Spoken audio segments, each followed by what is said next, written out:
ஆண்டவராகிய தேவனுக்கு மகிமை உண்டாவதாக. இன்னைக்கு நம்ம தியானிக்க போற வசனம் மத்தேயு 21ஆம் அதிகாரம் 22ஆம் வசனம்.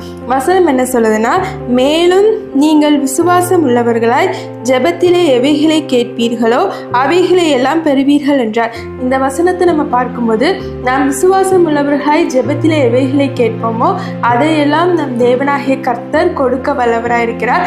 அதாவது பர்த்திமேயு அப்படிங்கிற ஒரு குருடன் என்ன பண்றான்னா, ஆண்டவரே தாவீதின் குமாரன் இயேசுவை கூப்பிடுறான். ஏசப்பா அவன்கிட்ட கேட்குறாங்க, நான் உனக்கு என்ன செய்யணும்னு கேட்கும்போது, நான் பார்வையடைய வேண்டும் அப்படின்னு சொன்ன உடனே ஏசப்பா அவனுக்கு ஒரு அற்புத சுகத்தை கொடுக்குறாங்க. இதன் மூலமாக, அதாவது ஆண்டவரை விசுவாசத்தோடு கேட்கும்போது நாமும் பெற்றுக்கொள்ள முடியும். அதாவது ஏசப்பா அந்த மனுஷன்ட்ட உனக்கு என்ன செய்யணும் அப்படின்னு கேட்கும்போது, உமக்கு எல்லாம் தெரியுமே அப்படின்னு சொல்லலை, நான் பார்வையடைய வேண்டும், தனக்கு என்ன வேணுமோ அதை அவன் சொன்னான். அதன் மூலமாக அவன் பெற்றுக்கொண்டான். எனவே நீங்களும் நானும் விசுவாசமாய் தெளிவோடு ஒரு உறுதியோடு ஆண்டவரை நோக்கி ஜெபம் பண்ணும்போது கர்த்தர் உங்கள் வாழ்க்கையில் அற்புதங்களை செய்வார். இதற்கு நீங்கள் ஒரு குடும்ப பின்னணி எப்படியோ, உங்களுடைய மதமோ இனமோ எதுவுமே தேவையில்லை.